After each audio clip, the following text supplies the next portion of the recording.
তাকে আমি মন দিয়েছি। প্রণবেশ বসু রায় প্রযোজিত ও পরিচালিত সিনেমাটি বর্তমানে মুক্তির অপেক্ষায়। ছবিটি এক প্রেমের ছবি হলেও সামাজিক এক বার্তা দিতে চেষ্টা করেছে নবাগত পরিচালক। গল্প চিত্রনাট্য তার নিজের লেখা।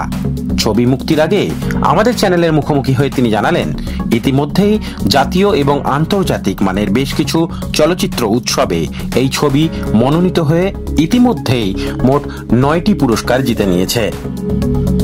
পিভিআর আল্ট্রা প্রোডাকশন ব্যানারে নির্মিত এই সিনেমাটি ইতিমধ্যেই আসন্ন গোয়া ইন্টারন্যাশনাল ফিল্ম কম্পিটিশনে স্থান করে নিতে চলেছে, যা সত্যি খুশির খবর। পুরস্কার পেতে ভালো কার না লাগে, তবে এই পুরস্কার কাজের প্রতি দায়িত্বকে আরো বাড়িয়ে দেয় বলে জানালেন প্রণবেশ বাবু। প্রথম ছবি হিসেবে তার ঝুলিতে এই পুরস্কার এবং দর্শক বিচারকের ভালোবাসায় প্রমাণ করে আগামী দিনের এই ছবি কত দূর এগোবে। নবাগত নায়ক এবং নায়িকাকে নিয়ে তাকে আমি মন দিয়েছি গান ইতিমধ্যেই শ্রোতাদের মন জিতে নিয়েছে।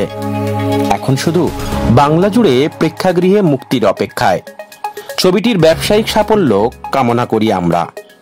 তার সাথে অন্যান্য ফিল্ম ফেস্টিভ্যালে এই সিনেমা আরো বেশি বেশি করে অ্যাওয়ার্ড ছিনিয়ে আনতে পারবে, তা আশা করা যেতেই পারে। এইভাবে এগিয়ে চলুক বাংলা ছবি। বাংলা সিনেমা ও বাঙালিয়ানার এই নতুন দিগদর্শনে তাকে আমি মন দিয়েছি আলাদা করে স্থান করে নেবে, এ আশা করা যেতেই পারে। ওয়েস্ট বেঙ্গল ইন্টারন্যাশনাল ফিল্ম ফেস্টিভ্যালে দেখানো হয়েছে, সাউথ ইন্ডিয়ায় দুটো ফেস্টিভ্যালে দেখানো হয়েছে, কলিউড আর এমইআই। বেটার আর্থে দেখানো হয়েছে। রিসেন্টলি ইন্ডিয়ান মুভি অ্যাওয়ার্ডস থেকে দুটো অ্যাওয়ার্ড দিয়েছে। আর সবচেয়ে বড় কথা, গোয়া ইন্টারন্যাশনাল ফিল্ম কম্পিটিশনে এটা সিলেক্ট হয়েছে, ডিসেম্বরের স্ক্রিনিং হবে। এই যে প্রথম ছবি, এই ছবিটা কি বিষয় নিয়ে তৈরি করা হয়েছে? বেসিক্যালি এটা একটা টিনেজের উপর মুভিটাকে দাঁড় করানো হয়েছে। টিনেজে আসলে যেরকম তারা টিনেজাররা আপনার কলেজে পড়ে, সঙ্গে প্রেম ভালোবাসা, তাদের কেরিয়ার বিল্ড আপ নিয়ে আলোচনা করে, চিন্তা করে, সিরিয়াস থাকে, সেটার উপরেই বেসিক্যালি এই মুভিটা করা। একটি ছেলে, 90-এর দশকের কাহিনী এটা, ওটার উপর বেস করে একটি ছেলে একটি মেয়ের মধ্যে প্রেম হয়, তারা নিজেরা কিভাবে চিন্তা ভাবনা করে আগে বেরোতে থাকে। এটা তারপরে কিছু ব্রেকআপের ব্যাপার থাকে, সেখানে যখন নেশাপাতি করতে শুরু করে দেয় এই জেনারেশনটা, তো কেউ কেউ ভালো দিকে যায়, কেউ কেউ আবার রিকভারি করে। তো আমার মুভি দেখে যদি একজনও এইটা রিকভারি করতে পারে কোনো, তো আমি মনে করবো আমি সার্থক। ছবিটাতে কারা কারা অভিনয় করেছে মুখ্য ভূমিকায়? ছবিতে রয়েছে আপনার লিড ক্যারেক্টারে রয়েছে প্রীতম সামন্ত, আর রয়েছে জয়তী চান্দা। আর এই ছবিতে আপনি পরিচালক, প্রযোজকের পাশাপাশি নিজে অভিনয়ও করেছেন, কোনটা বেশি স্বাচ্ছন্দ্য বলে মনে করেন? দেখুন, অভিনয়টা আমি ছোটবেলা থেকেই অভিনয়ের প্রতি একটা আমার ন্যাক ছিল। তো 2 বিঘা রবীন্দ্রনাথের 2 বিঘা জমি, দেবতার গ্রাস, এরকম নাটকগুলো আমি করেছি, স্টেজ পারফর্ম করেছি। তার পরবর্তীকালে বুঝতেই পারছেন, চাকরি বাকরি পড়াশোনার মধ্যে ঢুকে গিয়ে নিজের ইচ্ছা, নিজের এগুলো আর হয়ে ওঠে না।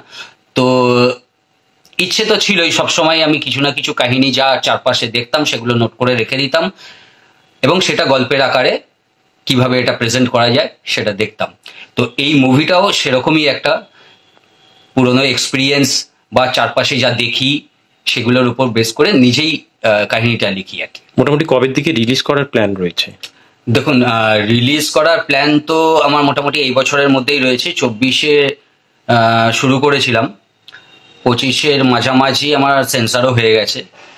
তো আপাতত 9টা অ্যাওয়ার্ড নিয়েছে। ডিসেম্বরে ভাবছি এটাকে রিলিজ করে দেবো, অ্যাজ সুন অ্যাজ পসিবল, যত তাড়াতাড়ি পারি রিলিজ করে দেবো। এই যে অ্যাওয়ার্ড পাওয়া, কোথাও কি দায়িত্বটা আরো বেড়ে গেল আপনার? অবশ্যই, এই অ্যাওয়ার্ড পাওয়াতে এমন ভাবেই দায়িত্ব বেড়ে গেল। এক তো আমি প্রথমে আমার পুরো টিমকে আমি কৃতজ্ঞতা জানাতে চাই, তাদের ভালোবাসা, ডেডিকেশন দিয়েই মুভিটাকে জীবন্ত করে তুলেছে। আমি তো শুধু কাহিনীটা লিখেছিলাম, ওরা মুভিটাকে জীবন্ত করে তুলেছে। তো এবার এতগুলো অ্যাওয়ার্ড পাওয়ার পর মনে হচ্ছে না এবার দর্শকদেরকে কিছুটা একটু বেটার, আরো ভালো কিছু যাতে দিতে পারি, এটা একটা দায়িত্ব বেড়েই গেল। ছবিটা যখন রিলিজ হবে দর্শকদের উদ্দেশ্যে কি বার্তা দেবেন? দেখুন, বাংলা মুভি, বাংলা সিনেমা এখন যে জায়গায় এসে দাঁড়িয়েছে, তো আমার মনে হয় দর্শকরাই একটা সময় বাংলা যেমন একটা স্বর্ণযুগের মধ্যে দিয়ে গেছিল, তো পরবর্তীকালে অনেক রকম কারণ হয়তো সেরকমভাবে পায়নি তারা, তো আবার নতুন করে প্রচুর বই, যেমন দেবের বই আসছে, জিতের বই আসছে, মিঠুনদার বই এসছে, তো দর্শকরা আবার হলে যাচ্ছে। তাদেরকে আমার একটাই অনুরোধ, আপনারা দলে দলে আবার হলে আসুন, ভালো বই আপনারা পাবেন। যত আপনারা দলে দলে আপনারা হলে এসে মুভি দেখার চেষ্টা করবেন, আরও প্রডিউসার ডাইরেক্টররা উৎসাহ নিয়ে ভালো ভালো জিনিস দেওয়ার চেষ্টা করবেন। রিপোর্ট, প্রিয় চিত্র সাথী নিউজ, কলকাতা।